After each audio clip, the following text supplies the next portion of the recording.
Ok, dice, el contenido de esta primera carta constituye las normas para las otras 6, ¿vale? Contiene 7 características: el escritor, la iglesia, la ciudad, el elogio, el reproche, el mandato y el consejo. Vamos con el escritor. El escritor, aunque no se menciona por el nombre al escritor, la descripción hace evidente quién es. Es el presentado como el glorioso Señor de las iglesias, en el que ya vimos del 1 al 20, ¿verdad? El Jesucristo exaltado. Las 7 estrellas representan, como vimos anteriormente, a los pastores de las 7 iglesias. El que Cristo las tenga en su diestra indica que son sus ministros bajo su poder, ya que él aplica su gobierno soberano en las iglesias mediante líderes humanos.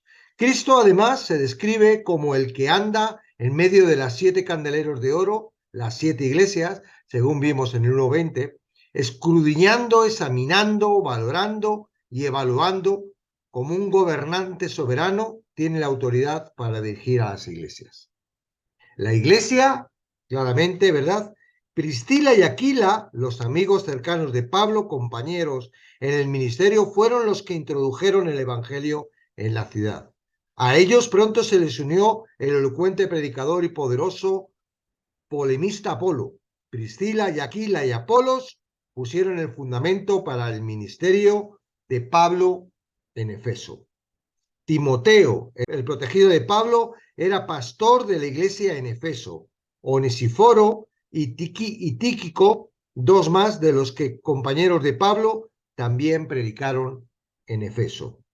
Sucesos espectaculares y memorables acompañaron el nacimiento de la iglesia de Efeso.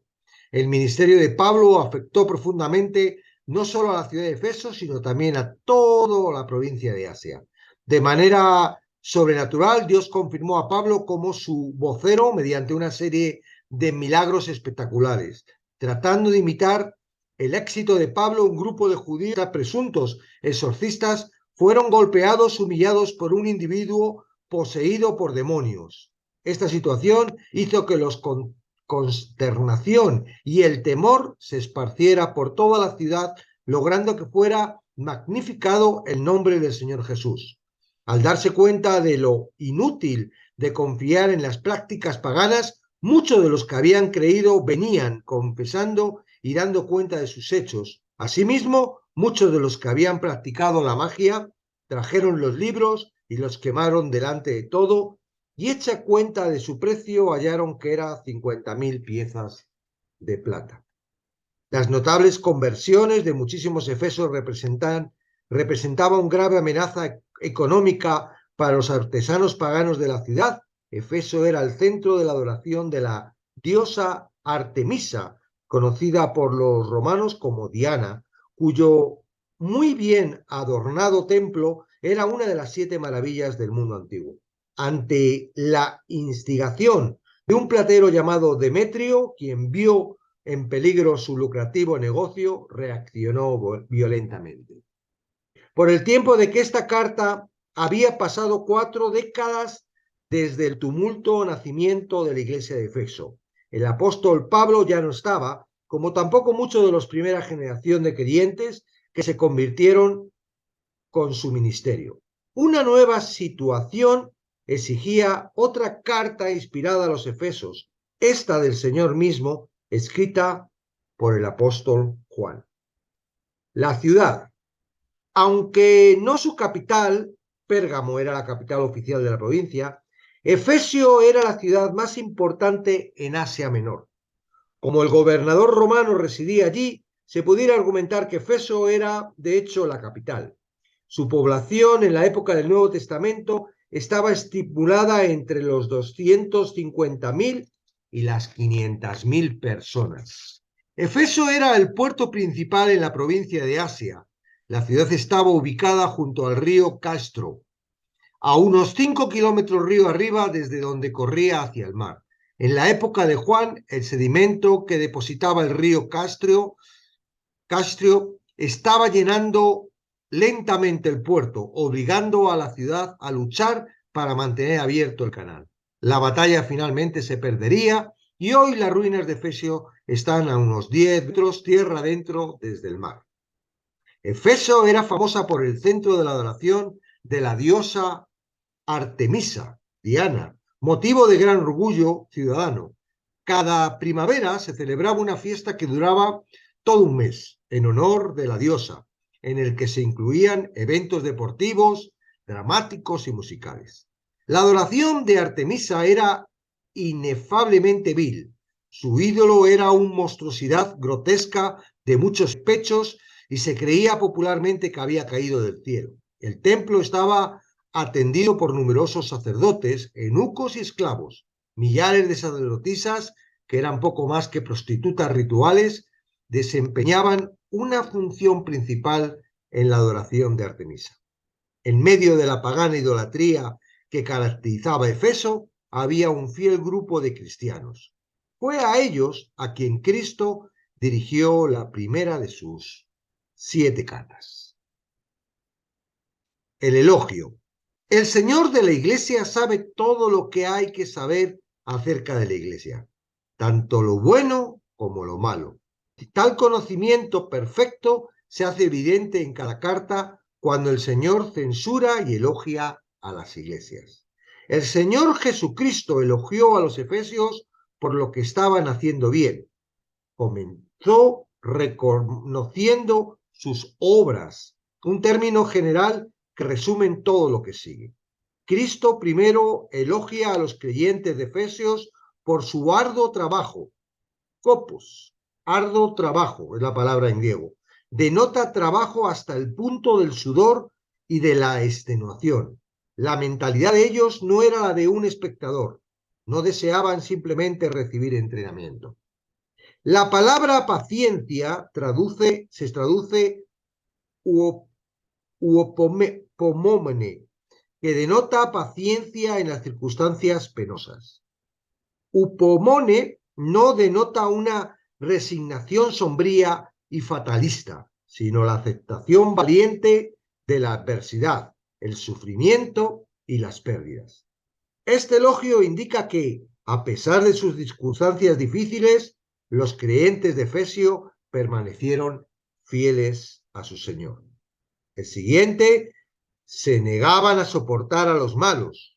Ellos mantenían una elevada santa norma de conducta y eran sensibles al pecado, sin duda siguiendo el mandato del Señor de practicar la disciplina de la Iglesia. Tampoco le falta a la Iglesia de Efesio discernimiento espiritual, ya que había aprobado a los que se dicen ser apóstoles y no lo son, y los has hallado mentirosos.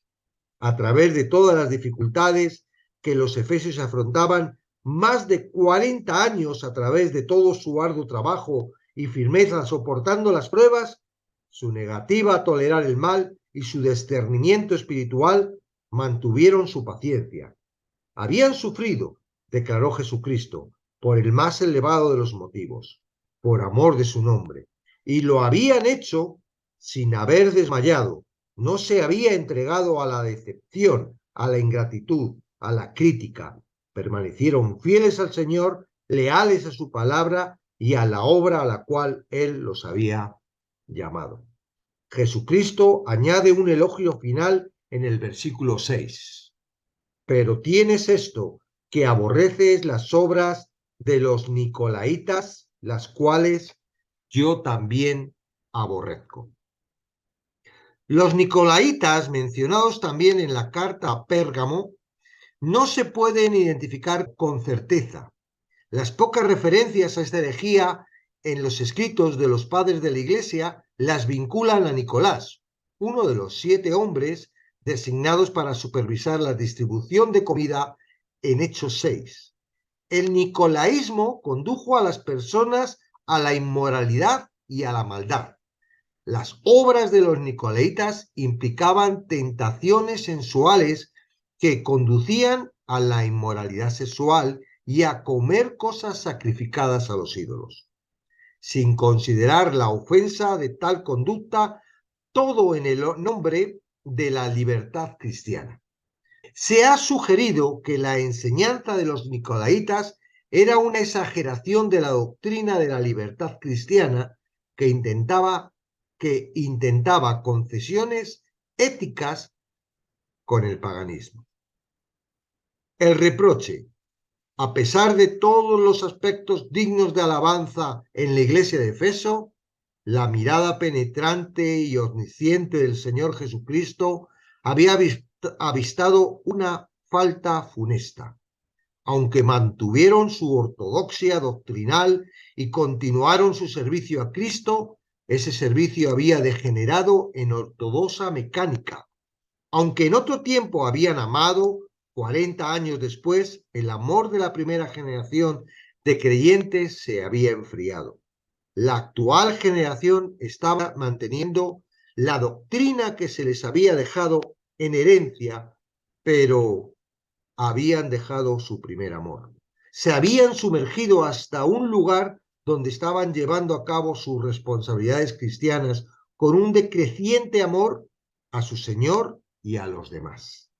La pérdida de una esencial relación de amor con el Señor Jesucristo abrió las puertas a la apatía espiritual, la indiferencia hacia los demás, el amor al mundo, las concesiones ante la maldad, el juicio y finalmente la muerte de toda la iglesia. A pesar de su robusta apariencia externa, un mortal cáncer espiritual estaba creciendo en el corazón de la iglesia de Efesio. El mandato. Jesús les dijo cómo ser restaurados.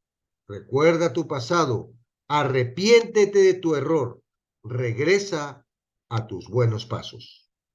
Acentuando la seriedad de la situación, Cristo advierte a los efesios que den los pasos necesarios para recuperar su primer amor a Él. O cambiaban o serían castigados. Vendré pronto a ti y quitaré tu candelero de su lugar, si no te hubieses arrepentido. El vendré al que Cristo se refiere no es su segunda venida, sino su venida a ellos en juicio local sobre esa iglesia.